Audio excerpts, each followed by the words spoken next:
नमस्कार, मी प्रदीप जोशी. माझ्या साहित्य प्रदीप जोशी तात्यांचे या यूट्यूब चॅनेलवर आपणा सर्वांचे स्वागत आहे. आज मी एका लेखाचे अभिवाचन आपणापुढे करणार आहे आणि लेखाचा विषय आहे आपण बोलतो, गुगल बाबा लिहितो. लेखन वाचन या जीवनात दोन महत्त्वाच्या क्रिया आहेत. लिहिण्यासाठी आपले अक्षर सुंदर असायला हवे, नाहीतर आपण लिहितो पण दुसऱ्यांना काय लिहिले तेच समजत नाही. खरं आहे, सुंदर हस्ताक्षर हा एक प्रकारचा दागिना आहे असं मानतात. दरवर्षी 24 फेब्रुवारी हा जागतिक मुद्रण दिन म्हणून साजरा केला जातो.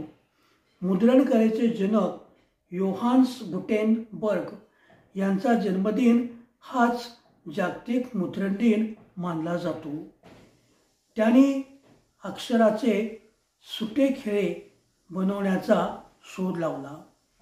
अगदी गेल्या काही वर्षापर्यंत हे खिळे जुळवण्याचे काम विविध दैनिकांमधून चालू होते.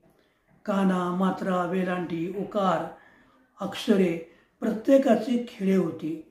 या व्यवसायात असणाऱ्या लोकांना ते बरोबर सापडायचे. त्यानंतर टाईपसह छपाई यंत्राचा शोध लागला.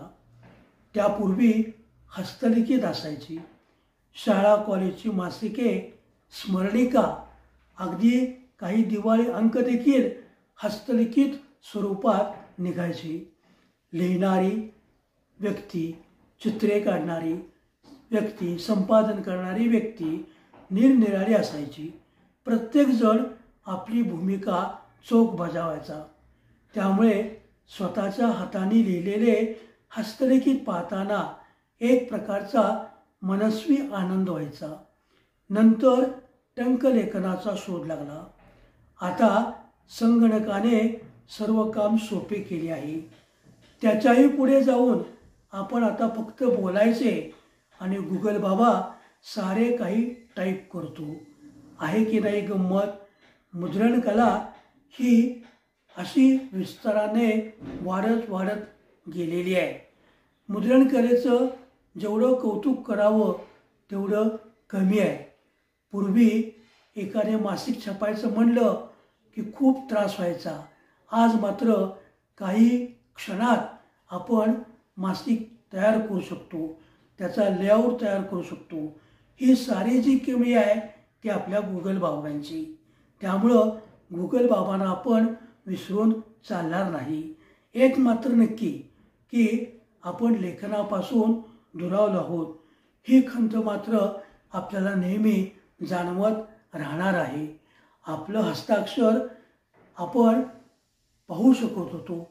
आज लिहिणे हा प्रकारच बंद झाला आहे. सगळ्या गोष्टी आपण संगणक, लॅपटॉप, मोबाईल यावर टाईप करू शकतो आणि आपल्याला पाहिजे त्या पद्धतीनं त्याचा प्रसार करू शकतो. धन्यवाद.